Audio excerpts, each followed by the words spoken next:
নিকাভাৱে সাহিত্যসভাৰ নিৰ্বাচনী প্ৰক্ৰিয়া চলাবলৈ সেইভাৱে চলাইছোঁ।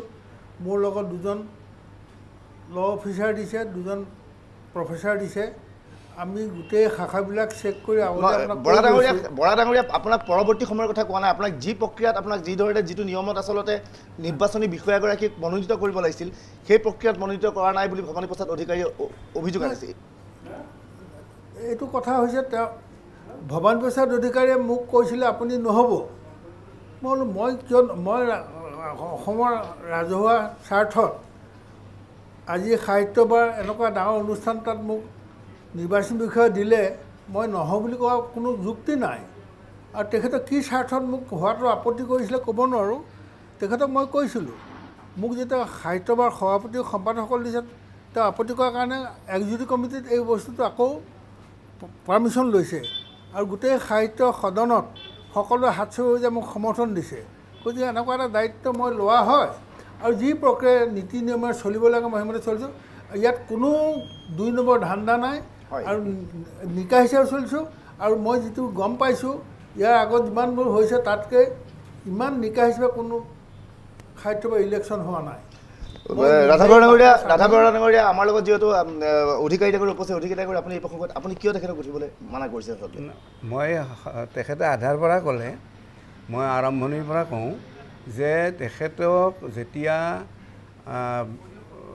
পৰোক্ষভাৱে অকল ডক্টৰ পৰমানন্দ ৰাজবংশী আমাৰ প্ৰধান সম্পাদকে তেখেতক মনোনীত কৰিলে, এই কথাটো মই নিজে কৰ্ণধাৰ সমিতিৰ সদস্য হৈয়ে নাজানো।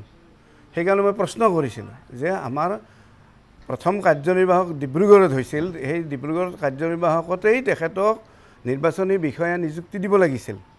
সেই কামটো নকৰিলে। মই বাৰে বাৰে আমাৰ প্ৰধান সম্পাদকক প্ৰশ্ন কৰিলোঁ যে এইটোতো আমাৰ ডাঙৰ সাংবিধানিক সংকট হ'ব, গতিকে আমি ডিব্ৰুগড়ত যে কাৰ্যনিৰ্বাহক সভা হৈছিলে তাত আমাৰ নিৰ্বাচনী বিষয়াগৰাকী নিৰ্বাচন কৰিব লাগিছিল, কিন্তু সেই সময়ত নকৰিলে। এই কথাটোত মই ধৰিলোঁ, সেই কথাটো শুদ্ধ, সেই কথাটোৱেই আমাৰ নিয়মাৱলীত আছে। আৰু তাৰ পাছত এদিন মই মাজতে সোধোতে ক'লে যে মই কৰ্ণধাৰত ল'ম, প্ৰস্তাৱ ল'ম, লৈ পেলাই এইটো পাছত আমি কাৰ্যনিৰ্বাহকত পৰৱৰ্তী কাৰ্যনিৰ্বাহকত এইটো ঠিক কৰি ল'ম, অনুমোদন লৈ ল'ম। মই তেতিয়া ক'লোঁ পদ্ধতিটো ঠিক নহ'ল নেকি? আমি অন্ততঃ নিৰ্বাচনী বিষয়াগৰাকী নিয়োগ কৰোঁতে অন্ততঃ নিয়মাৱলীৰ আধাৰত তেখেতক কিয় অনুৰোধ জনাইছিলে খেলিব নালাগে? মই কৈছোঁ যেতিয়া তেখেতক সেই বক্ৰ পদ্ধতিৰে কৰিলে, মই ধৰিলোঁ যে এওঁক এতিয়া বিতৰ্কৰ মাজলৈ আনিলে। এটা ব্যক্তিগতভাৱে তেওঁৰ লগত খুব ভাল সম্পৰ্ক, মই দাদা বুলিও মাতোঁ আৰু অন্যান্য সম্পৰ্কও আছে ভাল। আৰু ময়ে প্ৰথম তেখেতক হিতৈষী সদস্য কৰিছোঁ, তেখেত আৰু তেখেতৰ পত্নীক। সেইকাৰণে মোৰ লগত খুব মধুৰ সম্পৰ্ক। মই ক'লোঁ এই এগৰাকী মানুহ অসম সাহিত্যত উদাৰ চিত্তে ধনবিদ দিছে, তেওঁক আনি এতিয়া বিতৰ্কৰ মাজলৈ আনিব নেকি? মোৰ এটা প্ৰশ্নবোধক হ'ল। বোলে দাদা মানে কাৰ্যনিৰ্বাহকত যদি হয় সেইটো বেলেগ কথা, কিন্তু এই পদ্ধতিত আহিলে আপুনি অলপ সমস্যাৰ সন্মুখীন হ'ব। এটা সময়ত কোনোবাই প্ৰশ্ন উত্থাপন কৰিব, আপুনি অপদস্থ হ'ব পাৰে। মই সেই কথাটো কৈছিলোঁ। নিশ্চয় নিশ্চয়। আমাৰ লগত নলবাৰীত উপস্থিত আছে বিশিষ্ট সাহিত্যিক ডক্টৰ বসন্ত কুমাৰ ভট্টাচাৰ্যদেৱ। আপুনি কি ভাবে যে সাহিত্য সভাৰ গোটেই নিৰ্বাচনী প্ৰক্ৰিয়াটোক আশাপূৰ্ণ বুলি বিভিন্নজনে মন্তব্য কৰিছে, নিৰ্বাচনী বিষয়াৰ মনোনীতৰ প্ৰক্ৰিয়াটো সম্পূৰ্ণ ভুল আছিল বুলি কৈছে। সাহিত্য সভাৰ প্ৰতি এনেধৰণৰ নিৰ্বাচনৰ পিছত আপোনাৰ ধাৰণা কেনে হৈছে বসন্ত কুমাৰ ভট্টাচাৰ্য? আচলতে সাহিত্য সভাৰ নিৰ্বাচন দোষমুক্ত কৰিবৰ কাৰণে কাৰ্যনিৰ্বাহক সমিতিয়ে সদায় চেষ্টা কৰিব লাগে। কাৰণ অসম সাহিত্য সভা কেইজনমান বিষয়ববীয়াৰ এটা অনুষ্ঠান নহয়, ই অসমৰ ৰাইজৰ অনুষ্ঠান, ই অসমীয়া জাতীয় অনুষ্ঠান। আৰু এই জাতীয় অনুষ্ঠানৰ মৰ্যাদা হানি কৰিব পৰা কোনো কৰ্মই সাহিত্য সভাৰ কাৰ্যনিৰ্বাহকৰ দ্বাৰা সংঘটিত হ'ব নালাগে। আমি যি বিভিন্ন ধৰণৰ বাতৰি কাকতৰ জৰিয়তে প্ৰচাৰ কৰা বাতৰি দেখি শুনি ধাৰণা হৈছে যে নিৰ্বাচন প্ৰক্ৰিয়াটো বৰ শুদ্ধভাৱে পৰিচালিত হোৱা নাই। ইতিমধ্যে এই কথা ভৱানী প্ৰসাদ অধিকাৰী প্ৰমুখ্যে সাহিত্য সভাৰ ভিতৰৰ মানুহেও প্ৰকাশ কৰিছে। গতিকে ইয়াৰ পিছত ৰাধা বৰাক নিৰ্বাচনী বিষয়া হিচাপে যিটো প্ৰক্ৰিয়াৰে অনা হ'ল, এইটো অবৈধ বুলি ইতিমধ্যে প্ৰচাৰিত হৈছে। গতিকে ই দোষমুক্ত হৈ আছে। আৰু দোষমুক্ত পদ্ধতিৰে অসম সাহিত্য সভাৰ দৰে এটা জাতীয় অনুষ্ঠানৰ নিৰ্বাচন প্ৰক্ৰিয়া সঠিকভাৱে চলা নাই বুলি মই ভাবোঁ। আৰু ইয়াক সঠিকভাৱে চলাবৰ কাৰণে কাৰ্যনিৰ্বাহক সমিতিয়ে ঠিক কৰিব লাগে আচলতে অসম সাহিত্য সভাৰ নিৰ্বাচন প্ৰক্ৰিয়াটোই ভুল হৈ আছে এতিয়ালৈকে অসম সাহিত্য সভাৰ যিসকল সভাপতি সম্পাদক বা প্ৰধান সম্পাদক বা উপসভাপতি ইত্যাদি পদৰ কাৰণে লালসা কৰে সেইসকলে বিভিন্ন প্ৰচাৰ কৰিবলৈ বিচাৰি বিভিন্ন প্ৰচাৰ মাধ্যমৰ জৰিয়তে প্ৰচাৰ কৰে আৰু নিজেই শাখা সভাসমূহৰ ওচৰলৈ গৈ ভোট ভিক্ষা কৰে এইটো অযুগুত আচলতে অসমৰ যিসকল প্ৰকৃত অৰ্থত সাহিত্যসেৱী আমাৰ প্ৰবীণ সাহিত্যসেৱীসকলক সাহিত্য সভাৰ সভাপতি বা সম্পাদক হিচাপে নিৰ্বাচন কৰাটো যুগুত কিন্তু আমাৰ যিবিলাক শাখা সাহিত্য সভা আছে সেই শাখা সাহিত্য সভাসমূহে প্ৰকৃত সাহিত্যিকক আসন দিবৰ কাৰণে আগবাঢ়ি নাহে ধৰক এইবাৰ ৰংবং তেৰাং অসম সাহিত্য সভাৰ দ্বিতীয়বাৰৰ কাৰণে সভাপতি নিৰ্বাচিত হ'ল কিন্তু তেখেতক দুবাৰ অনাতকৈ এজন নতুন ব্যক্তিক এজন নতুন প্ৰবীণ ব্যক্তিক বিশেষভাৱে অসমীয়া সাহিত্যলৈ বিশিষ্ট অৰিহণা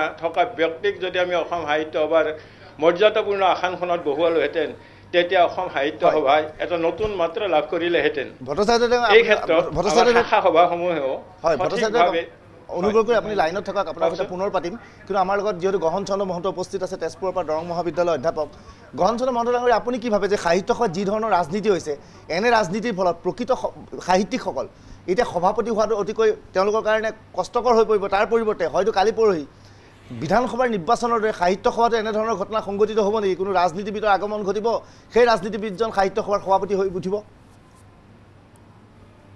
তেনেধৰণৰ প্ৰৱণতা এটা এতিয়া নোহোৱা নহয় কিয়নো আপুনি চাওক সাহিত্য সভা হৈছে অসমৰ ৰাইজৰ জাতীয় অনুষ্ঠান সাহিত্য সভাই অসমক জাতীয় নেতৃত্ব দিয়ে এই কথা সঁচা যে ৰাজনীতিৰ লগত জড়িত ভালেমান ব্যক্তি তেখেতসকল অসম সাহিত্য সভাৰ সভাপতি হৈ গৈছে অসম গৌৰৱ হেম বৰুৱা ছৈয়দ আব্দুল মালিক প্ৰসন্নলাল চৌধুৰী হয় হিতেশ ডেকা এই লোকসকল ৰাজনীতিৰ লগতো জড়িত কিন্তু তেওঁলোকে কোনোদিন সাহিত্য সভাক ৰাজনীতিৰ মজিয়ালৈ লৈ যোৱা নাই নিশ্চয় ঠিক বা সভাপতি সম্পাদক হ'বৰ কাৰণেও ৰাজনীতি কৰা নাই নিশ্চয় কিন্তু এতিয়া দেখা গৈছে যে যিটো ৰাজনীতিৰ কথা কৈছে ৰাজনীতি ক'ত নাই কিন্তু কথা হৈছে যে অসম সাহিত্য সভাৰ যিটো মৰ্যাদা এই মৰ্যাদাটো যেন বৰ্তমান সময়ত লুণ্ঠিত হৈছে আৰু আপুনি যিটো প্ৰশ্ন কৰিছে হয় যে সময়ত অসম সাহিত্য সভা ৰাজনীতিবিদৰ দৰে তেনেকুৱা ক্ষেত্ৰ হৈ পৰিব নেকি এই আশংকাটো ময়ো কৰিছোঁ কাৰণ আজিকালি যিদৰে বাতৰি কাকত যোগে কাৰণ এটা কথা মোক প্ৰায় অভিযোগ শুনিছোঁ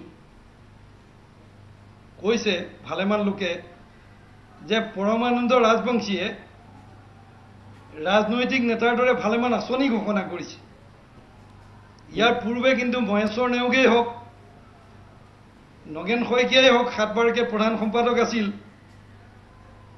তেনেধৰণৰ কিন্তু আঁচনি ঘোষণা কৰা আমি দেখা নাই মহন্ত ডাঙৰীয়া বৃহৎ আঁচনি হয় মহন্ত ডাঙৰীয়া আমাৰ পৰমানন্দ ৰাজবংশীয়ে ঘোষণা কৰিছে হয় স্বাভাৱিকতে সেইবোৰ দেখি মহন্ত ডাঙৰীয়া মহন্ত ডাঙৰীয়া আমাৰ হাতত সময় কম আছে নিউজ লাইভৰ এই অনুষ্ঠানত অংশগ্ৰহণ কৰাৰ বাবে আপোনাক ধন্যবাদ জ্ঞাপন কৰিছোঁ আমি এটা ল'ব বিচাৰিম এটা বিৰতিৰ পিছত আমি এই বিষয়ে আলোচনা অব্যাহত ৰাখিম আমি আশা কৰিছোঁ অসম সাহিত্য সভাৰ প্ৰধান সম্পাদক পৰমানন্দ ৰাজবংশীকো আমি আমাৰ অনুষ্ঠানৰ মাজলৈ আনিবলৈ চেষ্টা কৰিম এই পৰ্যন্ত আমি নিশ্চিতভাৱে ক'ব পৰা নাই কিন্তু চেষ্টা কৰিছোঁ তেখেতকো আনিবলৈ কিন্তু এতিয়া ল'ব বিচাৰিছোঁ এক বাণিজ্যিক বিৰতি